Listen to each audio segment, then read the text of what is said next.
Neste encontro, vamos falar sobre a arte de editar o mundo. Vamos começar abordando duas questões importantes ligadas à educação do século XXI e que vão servir de ponto de partida para a nossa reflexão. Primeira, a aprendizagem não acontece apenas nos espaços formais. Além da escola, a educação ocorre na interação com a família, amigos e com outros grupos sociais. Educa-se também nas vivências do dia a dia. Segunda questão, as tecnologias da informação e da comunicação alteraram as relações sociais, ampliaram o acesso a todo tipo de informação e trouxeram novos desafios pedagógicos.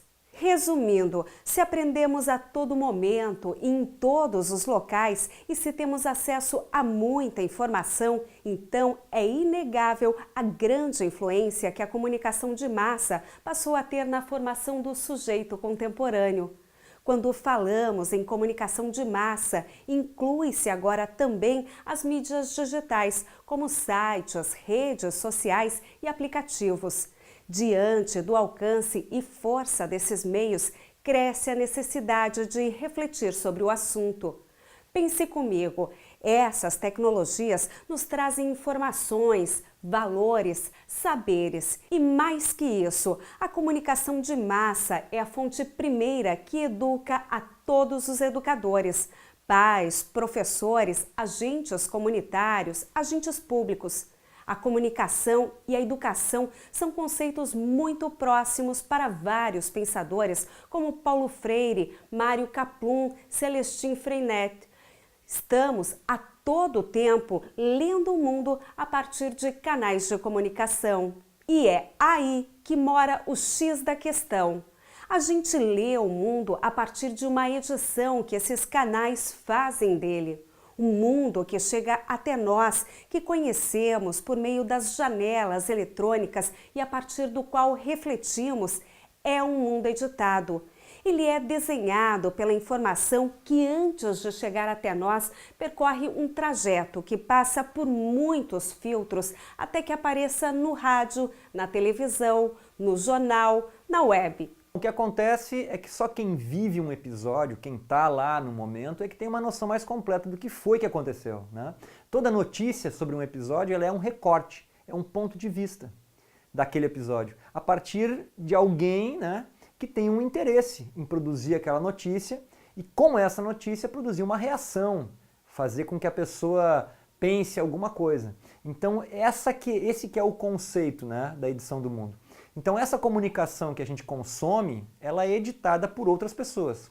Então a gente vai nos constituindo, né, com informações que não somos nós que escolhemos qual que a gente queria, né? Alguém editou isso para nós.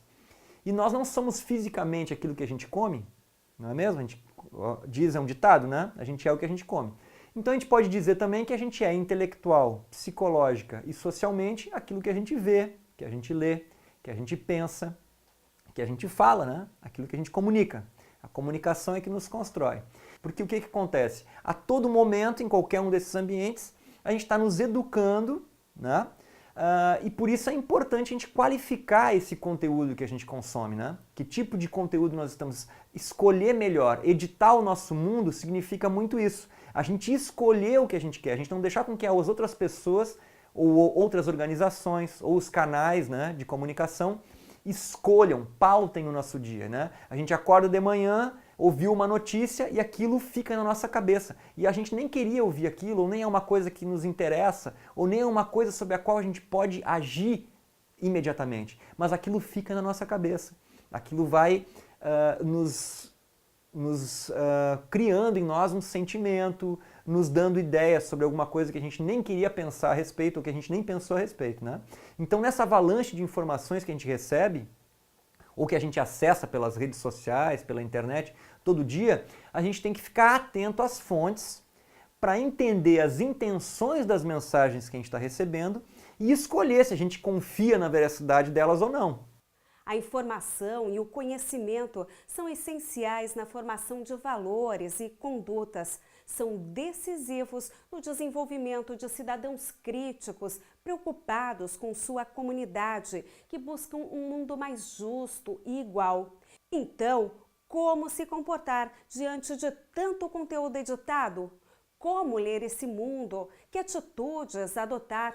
Por onde começar? Então, isso não quer dizer que todos nós obedecemos 100% o que as mensagens editadas por outros nos sugerem. Nós temos nosso livre-arbítrio. Mas saber disso abre a possibilidade da gente selecionar melhor as nossas fontes de informação e buscar nos cercar de informações que sejam úteis ao nosso crescimento pessoal, profissional e comunitário. E como que a gente faz isso? Na realidade, tem que buscar sempre ser crítico, né, com a comunicação. Ter uma postura crítica diante da mídia e da informação que chega até a gente. Primeira pergunta que a gente tem que fazer: da onde vem? Quem que está produzindo essa informação? Quem está pagando o profissional que está fazendo aquela notícia?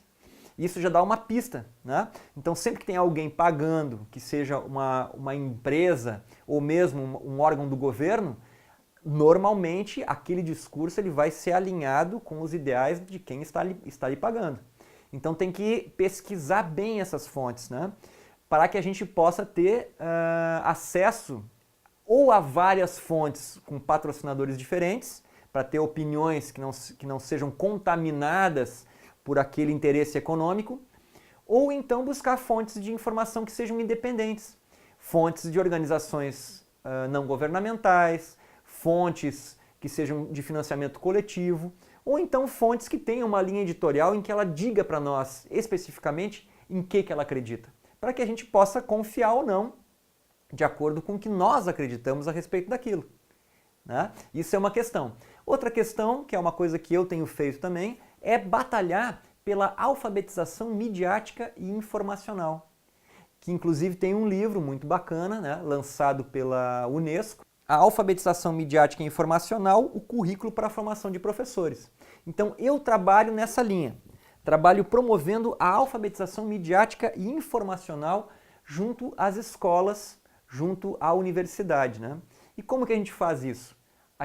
Eu particularmente faço isso colocando na mão dos alunos de ensino fundamental ou de ensino superior a possibilidade deles fazerem a sua comunicação audiovisual, principalmente, mas também comunicação escrita, né? Em jornais comunitários, jornal de escola. Então essa prática da gente produzir comunicação para os outros, além da gente exercitar a nossa capacidade de expressar nossas opiniões, nossas ideias, a gente ainda está desvelando esse mundo de como que essa comunicação é editada. E a gente entende melhor aonde que cada produtor de comunicação influencia na hora de fazer algum produto, né, para comunicar para a gente. Então, nesse processo de produção é que a gente aprende como que a comunicação pode influenciar, ou como que nós podemos influenciar aquela comunicação que a gente está produzindo e como isso chega ao ouvido dos outros. Então, a dica que eu dou é essa: fiquem atentos ao que vocês veem, ao que vocês escutam, ao que vocês leem e promovam a alfabetização midiática e informacional, primeiro de vocês mesmos e depois da comunidade onde vocês vivem. O uso das tecnologias da informação e da comunicação exige de todos nós uma nova postura, diferentes maneiras de pensar, ensinar e aprender. É preciso ter consciência que estamos mergulhados nessa era digital com enxurradas de informações em tempo real. Diante de tudo isso, como você vai editar o seu mundo? Reflita sobre o assunto. Até mais!